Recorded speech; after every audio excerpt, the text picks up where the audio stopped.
আসসালামু আলাইকুম রহমতুল্লাহি বারাকাতু। ঈদের সময় আমি একটা কাজের জন্য এই জায়গাটা গর্ত করি, কিছু ময়লা আবর্জনা ফেলার জন্য। তো আমি নিজেই খোঁড়া শুরু করি কোদাল দিয়ে।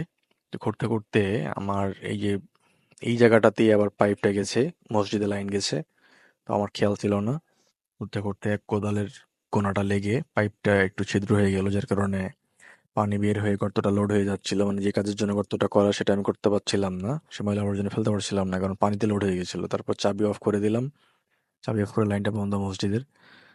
তো পানির লাইন তো আর অফ রাখা যাবে না, যেহেতু মসজিদের লাইন। আর এই ট্যাপ থেকেই অনেকেই গ্রামের পানি নিয়ে যায় খাওয়ার জন্য, যার কারণে এটা অফ রাখা যাবে না। তো মিস্ত্রি না থাকার কারণে, মিস্ত্রি যেহেতু ছুটিতে, আমি নিজেই একটু বুদ্ধি খাটালাম যদি ঠিক করা যায়।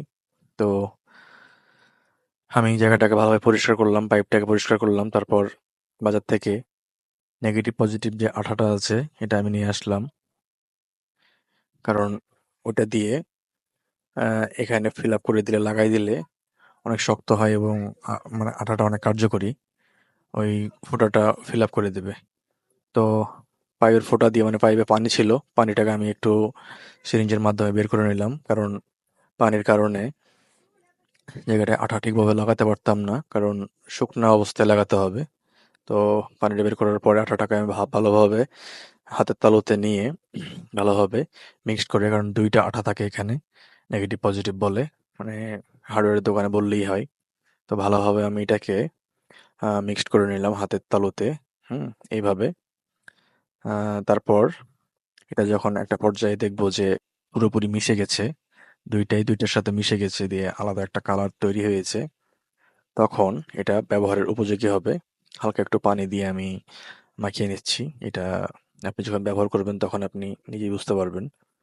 তারপর আমি সুন্দরভাবে ফুটাটা যেখানে পাইপের, ওখানের চারপাশে, তার উপরে ভালোভাবে আমি এটাকে লাগিয়ে নেব। লাগিয়ে এমন একটা ফিনিশিং দিব, মানে যেভাবে সিমেন্ট বালুর কাজ করার পরে যে একটা ফিনিশিং দেওয়া হয়, তো ওইরকম আমি একটা ফিনিশিং দেওয়ার চেষ্টা করছি।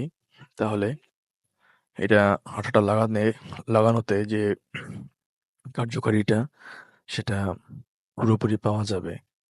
তো দেখতেই পাচ্ছেন আমি ভালোভাবে এটাকে লাগানোর পরে আমি ফিনিশিংটা দিয়ে দিলাম। তারপরে কিছুক্ষণ, মোটামুটি ঘন্টা ২-৩ পরে, এই যে ছাদের ট্যাঙ্কিতে যে চাবিটা ছিল, চাবিটা অন করে দিলাম এবং আমার পাইপে এসে চেক করলাম যে পানি বের হচ্ছে কিনা। তারপর মসজিদের লাইনে এবার যাবো। হ্যাঁ, মসজিদেও ঠিকঠাকভাবে পানি আসছে।